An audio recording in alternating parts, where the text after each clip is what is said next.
Hello friends, welcome to my YouTube channel Balaji KD education. My name is Kaushal Dubey. हम HCF and LCM की lecture series कर रहे हैं और ये इस लेक्चर सीरीज की 5th वीडियो है। इससे पहले हमने 4 वीडियोस एचसीएफ एंड एलसीएम की कवर कर ली हैं। उसमें हमने एचसीएफ एंड एलसीएम के बेसिक कॉन्सेप्ट्स को समझा है और एचसीएफ और एलसीएम के वेरियस क्वेश्चंस को सॉल्व किया है। सो अगर आपने वो वीडियोस नहीं देखी हैं तो आई वुड सजेस्ट कि आप प्लीज़ उन वीडियोस को जाकर देखें। और इससे पहले हम time and work lecture series भी कंप्लीट कर चुके हैं। सो आई वुड सजेस्ट कि आप प्लीज़ उन वीडियोस को भी जाकर देखें। अगर अभी तक आपने time and work lecture series को नहीं देखा है, वो आपके लिए काफ़ी यूजफुल हो सकती हैं। प्लेलिस्ट का लिंक आपको डिस्क्रिप्शन में मिल जाएगा। आगे बढ़ने से पहले अगर अभी तक आपने इस चैनल को अब तक सब्सक्राइब नहीं किया है तो I would request you to please subscribe this channel and bell icon दबाना मत भूलिएगा, जिससे आगे आने वाली वीडियोस की नोटिफिकेशंस आपको मिलती रहें। So without wasting much time, let's start this video.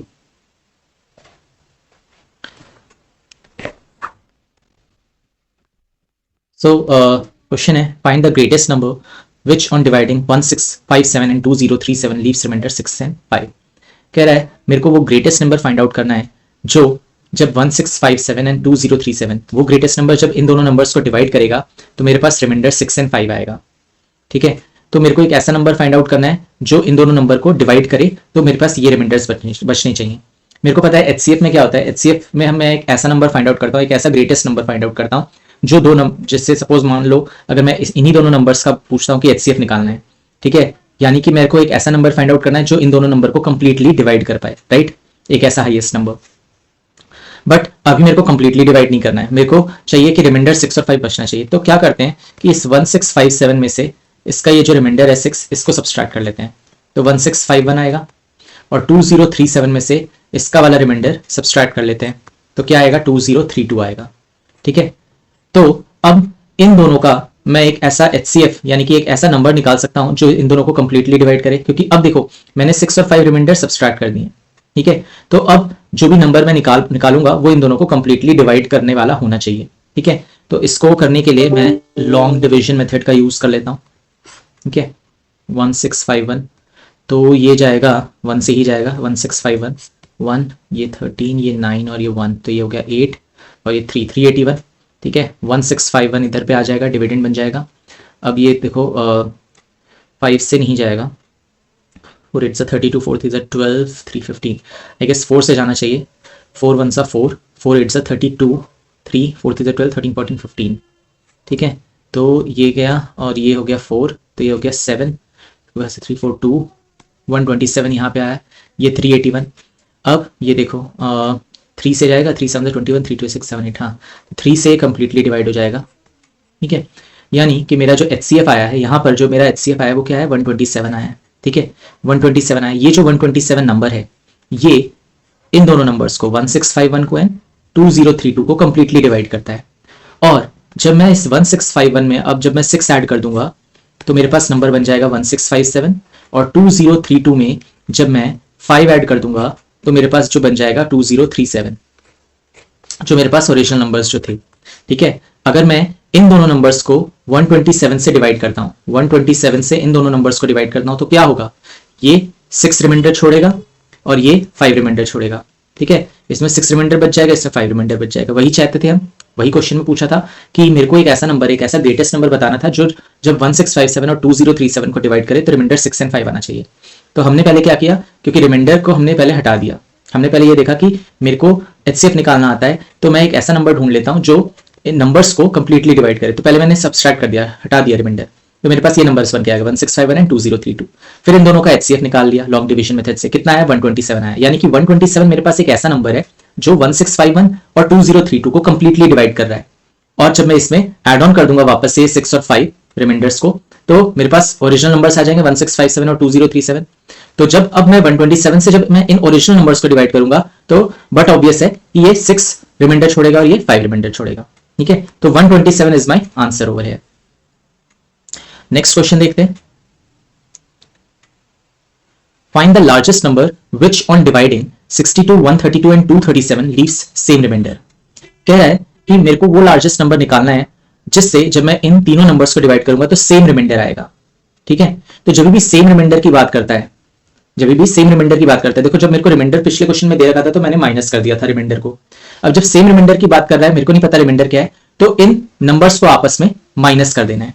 जैसे 132 माइनस 62, एक ये नंबर बन जाएगा मेरा, एक बन जाएगा 237 माइनस 132 और एक बन जाएगा 132 माइनस 62। ठीक है, इसको करो, ये आ गया कितना 70। ठीक है, इसको सब्सट्रैक्ट करो, ये कितना है 501,105। इसको सब्सट्रैक्ट करो, कितना है ये 132, यहाँ पे गड़बड़ कर दिए, 132 माइनस 62 तो यही था, 237 माइनस 132 ये था, एंड 237 माइनस 62 होना चाहिए था यहाँ पे, 237 माइनस 62 तो ये कितना हो जाएगा 5 ये हो गया, और ये 13 तो ये हो गया 7, और ये 175 हो गया। ठीक है, तो 70, 105 और 175 ये तीन नंबर्स मेरे पास आ गए। Now 70, 105 and 175 are my numbers. अब मैं इनका एचसीएफ निकालूंगा। ठीक है, मेरे को सेम रिमाइंडर बोला था, सेम रिमाइंडर के केस में क्या होगा, रिमाइंडर तो पता नहीं है, तो इनको आपस में मैं सब्सट्रैक्ट कर लूंगा। ठीक है, आपस में सब्सट्रैक्ट करने के बाद ये नंबर्स आए, अब इनका मेरे को क्या फाइंड आउट करना है, एचसीएफ फाइंड आउट करना है। तो I guess factorization method I use over है। 70 है तो 70 है तो 5 5 6 7 2 0 5 4 20, 5 इंटू 2 इंटू 7 ये आ गया। ये देखो ये कितना आएगा, ये आएगा 15 इंटू 7 होता है, 3 इंटू 5 इंटू 7 ये हो गया। ये देखो 5 इंटू 5 इज 15, 6 7 2 5 5 इज 25, 5 7 इज 35। तो मेरे पास ये नंबर्स बन के आ रहे हैं। अब इसमें देखो 5 का स्मॉलेस्ट पावर कौन सा आ रहा है, इसमें 5 की पावर 1 है, 5 की पावर 1 है, 5 की पावर 2 है, तो 5 की पावर 1, 2 का पावर 1 है, यहाँ पे 2 है ही नहीं तो ये कंसिडर होगा नहीं। 7 की पावर 1 है, 7 की पावर 1 है और 7 की पावर 1 है। ठीक है, तो 35 जो है मेरा यहाँ पे एचसीएफ आ गया। ये 35 मेरा एचसीएफ आ गया जो 70, 105 और 175 को कंप्लीटली डिवाइड करेगा। लेकिन इसी 35 से जब तुम 62 को डिवाइड करोगे, 132 को डिवाइड करोगे और 237 को डिवाइड करोगे तो सेम रिमाइंडर आएगा। ठीक है, अगर वेरीफाई करना चाहते हो तो वेरीफाई भी कर सकते हो। 62 को 35 से डिवाइड करो, 35 1 35, ये 12 और ये 5 गया 7, 27 यहाँ पे आ रहा है रिमाइंडर। 132 को डिवाइड करो 35 से, 2 70 होगा, 3 105 एंड 4 5 24, 12 13 14, तो 3 से जाएगा 105, 12 और ये 2, तो अगेन यहाँ पे भी कितना आ रहा है 27 रिमाइंडर आ रहा है जो यहाँ पे आ रहा था। ठीक है, 237 को भी डिवाइड करके देख लो, 237 डिवाइडेड बाई 35 तो ये कितना जाएगा 9 3 27 हो जाएगा, 8 5 40 24, 4 2 80, 7 5 35, 7 21, 3 24, 6 से जाना चाहिए, 6 5 30 एंड 6 3 18, 19 20 21। ठीक है, तो 7 और ये 2, यहाँ पे भी 27 रिमाइंडर आ रहा है। ठीक है, तो तीनों में सेम रिमाइंडर आ रहा है। तो जो भी सेम रिमाइंडर का केस होगा तो नंबर्स को आपस में सब्सट्रैक्ट कर लो and then find out the HCF. जो एचसीएफ आएगा वही ओरिजिनल नंबर्स को जब डिवाइड करेंगे तो सेम रिमाइंडर देगा। ठीक है, अच्छा ये जो है ऐसा हम क्यों कर रहे हैं, सब्सट्रैक्ट क्यों कर रहे हैं? देखो मैंने कहा था कि नंबर को मैं ब्रेक कर सकता हूँ इस फॉर्म में, like divisor into quotient plus remainder. तो अगर मेरे पास n1 है that is divisor into quotient 1 plus remainder, n2 है डिवाइजर सेम है, सेम नंबर से ही डिवाइड करना है। सपोज कुछ और क्वोशिएंट आया, क्वोशिएंट 2 और रिमाइंडर सेम है। ठीक है, क्योंकि सेम रिमाइंडर छोड़ रहे हैं वो। और n3 एक और नंबर है divisor into quotient 3 plus remainder. ठीक है, अब मेरे को रिमाइंडर तो पता नहीं है, बट अगर मैं इनको सब्सट्रैक्ट करता हूं तो I will get another number n1 minus n2 equal to divisor वही सेम रहेगा q1 माइनस q2। तो कहने का मतलब ये है, इसी तरीके से n2 minus n3 equal to divisor q2 minus q3। कहने का मतलब ये है कि इनका ये जो सब्सट्रैक्शन करने पे मैं जब डिवाइजर उस नंबर से इसके डिफरेंस को डिवाइड करता हूं तो वो कंप्लीटली उसको डिवाइड कर देता है। ठीक है, रिमाइंडर कुछ नहीं आता, रिमाइंडर उस केस में 0 रहता है। तो इसी वजह से मैंने इसको सब्सट्रैक्ट करने का मेरा पर्पस ही यही था कि मेरे पास ऐसे नंबर्स आ जाएं जिनका मैं डायरेक्टली एचसीएफ निकालूं तो मेरे पास कोई रिमाइंडर नहीं बचना चाहिए। जैसे यहाँ पे मैंने समझाया कि n1 माइनस n2 किया equal to divisor q1 minus q2, ये r तो कट गया, रिमाइंडर तो कैंसिल आउट हो गया। ठीक है, तो ये जो डिवाइजर है, जब मैं इनके इस डिवाइजर से जब मैं n1 माइनस n2 या n2 माइनस n3 को डिवाइड करूंगा तो ये कंप्लीटली डिवाइड हो जाएंगे। तो इसलिए मैंने डिफरेंस लिया ताकि मैं एक ऐसा नंबर फाइंड आउट कर सकूं जो इन नंबर्स को कंप्लीटली डिवाइड कर सके, ताकि मेरा एचसीएफ निकल जाए। और फिर उसी नंबर से जब मैं बाकी के नंबर्स मतलब ओरिजिनल नंबर्स को, जो गिवन नंबर्स हैं, उनको जब मैं डिवाइड करूंगा तो वो सेम रिमाइंडर हमारा छोड़ेंगे। ठीक है, ऑलराइट, नेक्स्ट क्वेश्चन देखते हैं। Ratio of 3 numbers are 2:3:5। अगर उनका एचसीएफ मेरे को 7 दे रखा है, find the sum of these numbers. कह रहा है 3 नंबर्स है, उनका रेशियो 2:3:5 है। ठीक है, और एचसीएफ क्या है 7 है। तो देखो अगर एचसीएफ 7 है तो 7 एचसीएफ होने का मतलब यह है कि 7 जो है नंबर वो इन तीनों का पार्ट होगा। ठीक है, इन तीनों में 7 फैक्टर तो रहेगा ही, तभी इनका HCF क्या है, 7 आया। अगर मैं नंबर्स मान लेता हूँ 2x 3x और 5x फॉर एग्जांपल, ठीक है, अभी के लिए मैं नंबर्स मान ले रहा हूँ, 2x है 3x और 5x है। अब अगर मैं कह रहा हूँ कि यार इनका HCF जो है वो 7 दे रखा है मेरे को, ठीक है, यानी कि 7 इसका फैक्टर होना चाहिए, 7 इसका कॉमन फैक्टर होना चाहिए इन तीनों में, ठीक है। 7 कॉमन फैक्टर होने का मतलब ये है कि यानी कि x की वैल्यू यहाँ पर क्या हो जाएगी, 7 हो जाएगी, क्योंकि और कोई तरीका है नहीं। जब मैं कह रहा हूँ कि 2x 3x और 5x जो है वो ये नंबर्स हैं और इनका HCF 7 है, यानी कि x इज नथिंग बट 7, क्योंकि 2 इंटू 7 होगा, 3 इंटू 7 होगा, 5 इंटू 7 होगा, तभी इसका HCF 7 आएगा, क्योंकि 7 इन तीनों में प्रेजेंट है और कोई फैक्टर है नहीं कॉमन, तभी इसका HCF 7 आ सकता है। तो x की वैल्यू 7 आ गई, तो मेरे पास नंबर्स क्या निकल के आ गए, 2 7 14, 3 7 21 एंड 5 7 35, ये नंबर्स आ गए। और अब मेरे को क्या निकालना है, बस सम करना है इसका। ये कितना हो जाएगा, 5 6 6 4 10 1 3 4 5 6 7 70, तो इसका सम कितना आ जाएगा, 70 आ जाएगा, ठीक है। सिंपल क्वेश्चन था, बस 2x 3x 5x इसको नंबर्स को लेट करना है और HCF 7 है, तो इससे बस ये पता करना था आपको कि HCF 7 कब होगा, जब x की वैल्यू 7 होगी, क्योंकि 2 इंटू 7 3 इंटू 7 5 इंटू 7, तभी इसका HCF 7 आ पाएगा, क्योंकि 7 इन तीनों में कॉमन आ रहा है और कोई कॉमन फैक्टर है नहीं इसका, ठीक है। तो जब पता लग गया कि x की वैल्यू 7 है तो नंबर एक्चुअल नंबर्स पता लग गए और बस फिर उसका सम करना था हमको।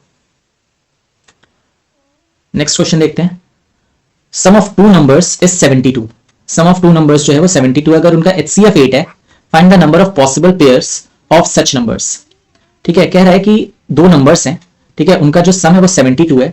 अब उन दो नंबर्स का अगर HCF 8 है, अगर HCF 8 है तो ऐसे कितने पेयर्स पॉसिबल है, ऐसे कितने पेयर्स पॉसिबल है उन दो नंबर्स के कि जो इस कंडीशन को सेटिस्फाई करे कि जिनका सम भी 72 आए और जिसका HCF भी 8 है। तो हमें ऐसे नंबर ऑफ पॉसिबल पेयर्स बताने हैं। तो देखो HCF 8 है, HCF 8 है, यानी कि जो भी मैं दो नंबर सेलेक्ट करूंगा उसमें 8 तो प्रेजेंट होगा ही दोनों में, तभी HCF 8 आएगा। और 8 के अलावा और कोई कॉमन फैक्टर होना भी नहीं चाहिए, क्योंकि अगर और कोई कॉमन फैक्टर निकल आया तो HCF 8 नहीं हो पाएगा। बात समझ रहे हो, मैंने अगर नंबर लिया 8x एंड 8y, ये मैंने लेट किया, तो यहां पर 8x और 8y में 8 तो कॉमन है ही दोनों में, लेकिन ये जो x और y हैं ये क्या होने चाहिए, ये को प्राइम होने चाहिए। को प्राइम का मतलब है कि इनका आपस में कोई कॉमन फैक्टर नहीं होना चाहिए, कोई कॉमन फैक्टर नहीं होना चाहिए, क्योंकि अगर कॉमन फैक्टर निकल के आ गया तो वो इन दोनों में कॉमन हो जाएगा और इन दोनों में कॉमन हो जाएगा तो HCF 8 नहीं हो पाएगा, ठीक है। मान लो एक एग्जांपल लेता हूं, लेट्स सपोज, चलो 8 के मल्टीपल में ही लेता हूं कि 8 है और 8 6 48 एंड 8 4 32, 48 और 32, ये दो नंबर्स मैंने लिए। क्या इसका HCF 8 होगा? नहीं होगा। क्यों? क्योंकि 8 तो भले ही दोनों में कॉमन है, बट इस 6 में 2 इंटू 3 2 आ रहा है और इस 4 में 2 इंटू 2 एक 2 और आ रहा है, ठीक है। तो यहां पर क्योंकि दोनों में एक 2 और एक्स्ट्रा आ गया है तो इसका HCF 16 हो जाएगा, इसका HCF 16 हो जाएगा, 8 नहीं हो पाएगा। तो इसीलिए x और y जो है वो कोप्राइम होने चाहिए, यानी कि इनका आपस में कोई और कॉमन फैक्टर नहीं होना चाहिए, या यूं कहूं कि तो HCF of x and y 1 होना चाहिए। जो कोप्राइम नंबर्स होते हैं उनका HCF क्या होगा? 1 होगा, ठीक है। तो मैंने जो नंबर्स लिए हैं वो 8x और 8y लिए, क्योंकि HCF मेरा 8 था इन नंबर्स का, और x और y मेरे कोप्राइम होने चाहिए। अब इनका जो सम है वो 72 दे रखा है, ठीक है, यानी कि x प्लस वाई कितना हो जाएगा? 9 हो जाएगा। 8 से डिवाइड कर दिया, x प्लस वाई मेरा 9 हो गया। अब मेरे को ऐसे पेयर्स बनाने हैं, ऐसे नंबर्स के पेयर बनाने जो आपस में तो कोप्राइम हो और जिनका सम 9 आ रहा हो, ठीक है, आपस में कोप्राइम हो और जिनका सम 9 आ रहा हो। तो ऐसे पेयर्स लिखना स्टार्ट करते हैं, 0,9 1,8, ठीक है, 2,7 ये हो सकता है, 3,6, ठीक है। अभी मैं इसमें से हटाऊंगा वो नंबर्स जो आपस में कोप्राइम नहीं है, अभी मैं जस्ट वो लिख रहा हूं, नंबर्स लिख रहा हूं, 3,6 4,5, ठीक है। इसके बाद चीजें रिपीट होने लग जाएंगी, 5,4 6,3, है ना। तो इतने नंबर्स हो गए। अब इसमें से ये नंबर तो नहीं हो सकता क्योंकि ये कोप्राइम नहीं है, 3 है और इसमें 3 इंटू 2 6, तो इसीलिए ये वाला तो नंबर कोप्राइम है नहीं, तो ये तो हट गया, यहां से इसकी पॉसिबिलिटी हट गई, ठीक है। अच्छा, अगर नंबर्स ये हैं तो मेरे पास एक्चुअल नंबर्स क्या निकल के आएंगे जब मैं 8 से मल्टीप्लाई करूंगा? 8x और 8y है, ठीक है। तो 8 0 तो 0 ही रहा, 8 9 72, इसमें 8 1 8 और 8 8 64, इसमें 8 2 16 एंड 8 7 56, ठीक है। देन ये तो वैसे ही हट गया और इसमें आ गया 8 4 32 एंड 8 5 40, ठीक है। जरा इस नंबर को देखो 0,72, क्या इसका HCF 8 है? क्योंकि मेरे पास जो नंबर्स हैं उनका HCF 8 होना चाहिए था। क्या इसका HCF 8 है? नहीं, ये तो 0 है, ये 8 9 72 है, इसमें 8 तो कॉमन फैक्टर आ ही नहीं रहा, यानी कि ये भी मेरे पास हट जाएगा, ये पेयर पॉसिबल नहीं है। तो ये पेयर पॉसिबल नहीं है और ये पहले ही हट गया था, तो बाकी के कितने पेयर बचे? बाकी सारे में का HCF 8 आएगा, ठीक है ना, क्योंकि बाकी सारे को प्राइम भी थे एक तरीके से। तो 8, 64, 16, 56 एंड 32, 40। तो ऐसे 3 पेयर्स पॉसिबल होंगे, 3 पेयर्स पॉसिबल होंगे मेरे पास, जिनका सम 72 आएगा और जिनका HCF क्या होगा? 8 होगा, ठीक है। तो यहाँ पे जो आपको मतलब जो ध्यान रखना है वो ये है कि 8x और 8y आपको नंबर्स लेने होंगे, क्योंकि HCF 8 और xy को प्राइम रखना होगा। को प्राइम मतलब उसका HCF 1 होना चाहिए। And then you have to solve this equation कि यहाँ पे 8x + 8y 72 था, x + y 9 लेना है, x + y 9 हो जाएगा। और फिर ऐसे पेयर्स आपको लिखने हैं जिसमें कि x और y तो को प्राइम हो और सम 9 आ रहा हो, तो वो पेयर्स लिखे मैंने, ठीक है। 3 6 नहीं हो सकता क्योंकि को प्राइम नहीं है, और एक्चुअल नंबर्स 8x और 8y थे, तो ये 0 और 72 बना, ये 8 64, ये 16 56 और ये 32 40 बना। बट 0 72 का HCF मेरे पास 8 नहीं आएगा, तो इसलिए ये हट गया। तो बाकी के 3 पेयर्स बचे जो कि पॉसिबल थे, जिनका सम 72 आएगा और जिनका HCF 8 आएगा। फटाफट से एक कॉन्सेप्ट और देख लेते हैं। अगर नंबर्स हमको फ्रैक्शन में दे रखे हैं, जैसे यहाँ पे दे रखा है 2/3, 5/9, 8/27, और आपसे पूछे कि LCM क्या होगा और HCF क्या होगा, तो याद रखो LCM जो होता है, अगर कोई भी नंबर्स हैं A/B, ठीक है, C/D, E/F, इस टाइप से, तो इसका जो LCM होता है, LCM इन नंबर्स का क्या होगा? LCM होगा LCM ऑफ, ऊपर वाले का LCM ले लेंगे और नीचे वाले का क्या ले लेंगे? HCF of BDF। वही अगर HCF आपसे पूछता है इसका, तो HCF would be HCF of, numerator का HCF हो जाएगा और डिनोमिनेटर का LCM हो जाएगा। तो जो भी चीज आपसे पूछ रहा है, अगर LCM पूछ रहा है तो न्यूमरेटर का LCM लेना है, डिनोमिनेटर का HCF। HCF अगर पूछ रहा है तो न्यूमरेटर का HCF और डिनोमिनेटर का LCM। सो इसमें देखते हैं, जैसे 2/3, 5/9 और 8/27 है, तो इसका LCM क्या होगा? LCM of 2, 5 and 8 divided by HCF of 3, 9 and 27, और इसका HCF हो जाएगा HCF of 2, 5 and 8 and LCM of 3, 9 and 27, ठीक है। तो देखो अगर मैं LCM की बात करूं तो LCM इसका कितना आएगा? 2, 5, 8, 2, 5 और 8 का LCM कितना होगा? 2 है, 5 और ये 2 क्यूब है, तो 2 क्यूब 8 5 40 हो जाएगा इसका LCM। और नीचे HCF कितना आएगा? 3, 9 एंड 27, 3 है, 3 स्क्वायर है, 3 क्यूब है, तो कितना हो जाएगा? 3 हो जाएगा। लोएस्ट पावर देखते हैं, तो 40/3 इसका LCM आएगा। HCF कितना होगा इसका?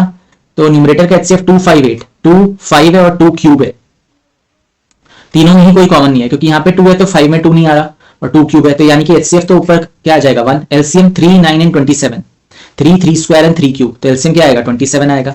तो इसका जो HCF हो जाएगा वो कितना आ जाएगा? 1/27 आ जाएगा।